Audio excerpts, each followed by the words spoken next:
What's good, YouTube? Dre here with Different Gaming. I'm going to be bringing y'all a deck profile. Just been live streaming on Master Duel, work, getting prepared for nationals. Well, the LCS and then nationals. But I'm not going through with this deck. My deck choice is stronger, and then being able to obtain certain cards in the time period, it'll be much better for the other deck. But I did, however, build this deck to be able to compete this format. It is not complete. I do recommend picking up Shifter. I'm just gonna wait till we get into it. Before we get into it, hit that thumbs up, subscribe if you're not subscribed, and hit that notification bell to get notified when I do upload and go live. So let's get into it. It's them ritual beasts. So this build is not complete, but I have tested it against purely branded Kashtera. The deck does lose to one interruption, depending on the hand that you draw. But this deck not being touched by the Banlist, Shifter, Defissure, Macrocosmos, and being able to control the field with steeds, and then the deck has follow-up. So let's go ahead and get into it. Start off with the tamers. You start off with 3 Elder. This is the bread and butter. Well, this is the bread to the butter of the deck. Definitely wastes a Valor Imperm if people are playing Valor and Imperm. It's not an activated effect, so once it normal summons, it's normal summon. It's meta's requirement. You get an additional normal summon. For the one-of tamers, you got 1 Wind, 1 Laura, and 1 Pilica. Before all the new support came out, this was what the deck was beforehand, just these tamers. Wind special summons from Banish Pile, Laura and Zephyr Pilica special summons from Graveyard. All of these work in the combo also. For the next 2 cards, it's a tamer and a spiritual beast. So even if you open up Elder and Window, you can still go into like an Alti Canahawk or Alti Pilio. And this is a floater. This came out in Rate. I forgot what set that was, but it's a floater. It's a level 4, so when you activate the effect to tag out, being able to special summon this and another spiritual beast really helps go into rank 4 plays. When it's destroyed by battle or card effect by your opponent, you can special summon a ritual beast from deck or extra deck, ignoring the summoning conditions.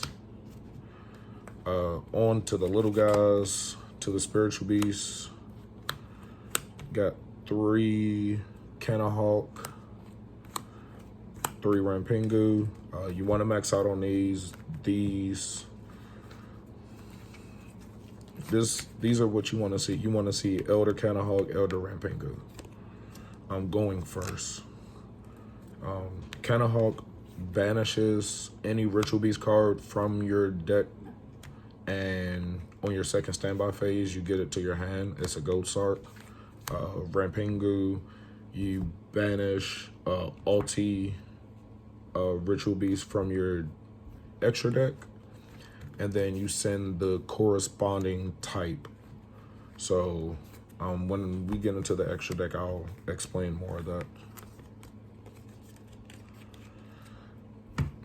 Then for the last 2, the one-ofs, Pilio,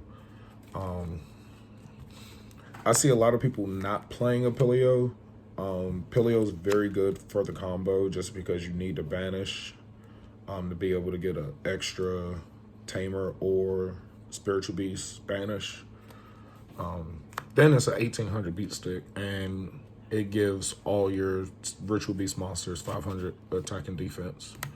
Pedal Fin is the absolute deadest card in the deck. You don't want to see it first hand. You really want to banish it with Rampingu or Canahawk. Going second, though, is when it actually is better with Elder. And say you open up like a Rampingu, Pelio, or Canahawk. It targets one card your opponent controls and returns it to hand. So it is target, but it's removal target. For follow-up, ambush, for destruction, steeds, the deck does come with its own destruction and follow-up. Steeds, if you control a face-up ritual beast monster, you can destroy up to the number of monsters as you control ritual beasts. So if you have 2 on your side of the field on activation, you can destroy 1 or 2. You know, it just depends on what you need to pop on field or not. Ambush is a Call of the Haunted for Call of the Haunted Reborn for your spiritual beasts. You target 1 tamer and 1 spiritual beast that are banished and or in your graveyard, and then special summon them in defense. For non-engine, for hand traps and whatnot, got 3 Ash, and this is post Banlist. I will repeat that. 3 Ash, 3 Nib, 2 Imperm.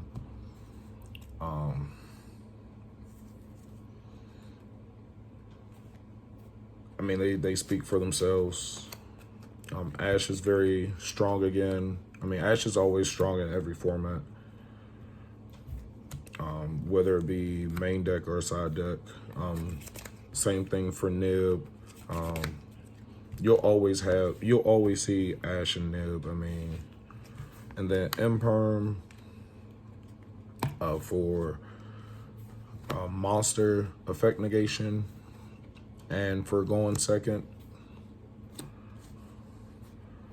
for protection, to let your combo go through, max out on crossout designator and call by. If you open up these 2, if you open up 1 of each with Elder Canahawk, you're playing the game and your opponent probably is going to scoop.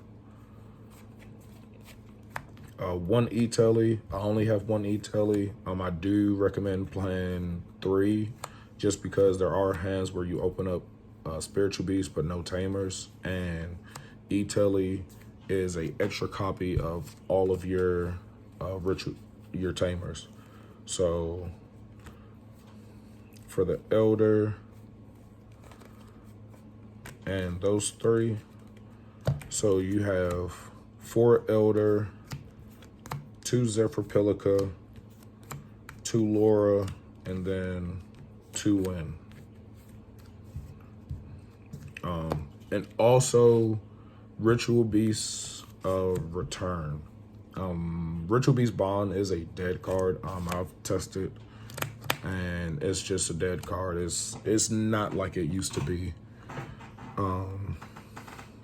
Ritual Beast Return, though, you banish a Ritual Beast from your hand, then target a Ritual Beast in your graveyard to special summon it.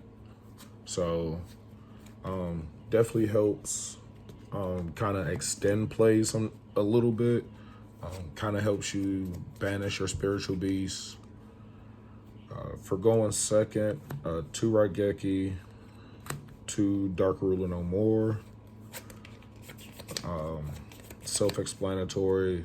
The deck does have a issue going second. Going first, if you just draw the optimal hand, then you'll have an established board.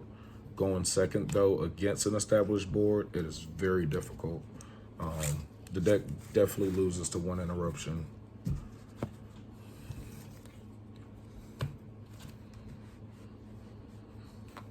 For draw power, 3-pot of Extravagance. Now, I've seen a lot of people play Prosperity over Extravagance. That's okay and that's fine. Either or adds consistency. I feel Pot of Extravagance adds more consistency just because it gives you the draw 2 instead of the add 1. Then you banish, certain cards from your extra deck. And with Pot of Extravagance, you're just taking a gamble. And I would rather take a gamble than, choose. Because with this deck, like, as long as you don't banish all of your ulti beasts from the extra deck, then you're fine. But also, if you're a budget player, Pot of Extravagance is more affordable than Prosperity. Does the same thing. And also, Prosperity reveals to your opponent what you're playing. So they can already prepare for game 2 and 3 if need be. And Extravagance keeps the information private. And then for the last card is Microcosmos, the bane of a lot of cards' existence.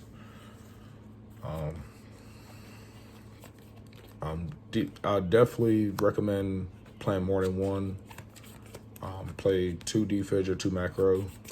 I'm still going to pick up the cards to complete the deck, but I'm probably not going to move forward with the deck to Nationals. I might play it at Nationals, or I might play it at LCS. I'm not sure. On to the extra. You got 1 ulti, got your Pilio. Definitely recommend playing 2, because you do banish one with Renpingu. 2 ulti Pilio, and 3 ulti Canahawk. So ulti Canahawk is the searcher. Ulti Canahawk also got to see the ban list.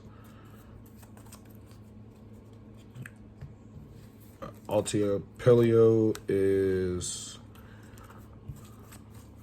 I forgot what monster whenever it attacks is unaffected, but it's the same effect.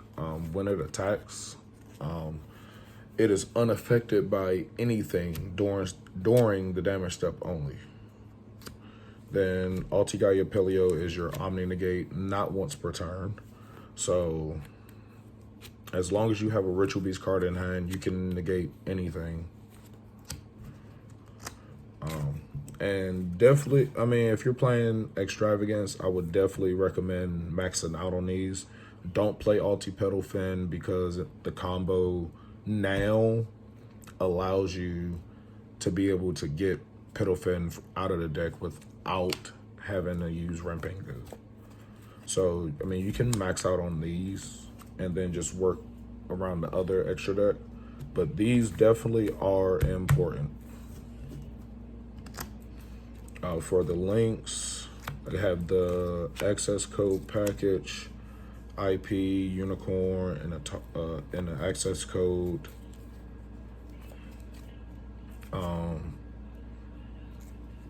Just if you go on second, or you have an established first board and you need to go into unicorn, 2 Ulti Kimu Falcos. Kimu Falcos, that kind of goes with these. So all of these go together. So I will max out on all these if you play the Extravagance, just so you're for certain to have at least one of each in the extra deck. Kimu Falcos allows the use of an extra normal summon by banishing a Ritual Beast card from the graveyard.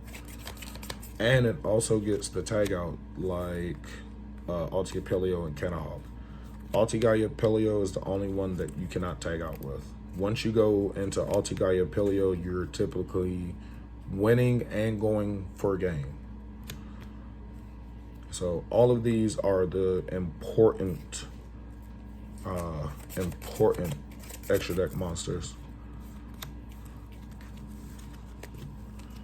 Then for time, just because this deck definitely can play in the time, Cowboy, Lightning Shidori, Dweller, and Baguska. I will definitely do a combo video for the channel, and I will also do a deck profile of the deck that I'm choosing to run, probably for this format. So thank y'all for tuning in. As always, peace.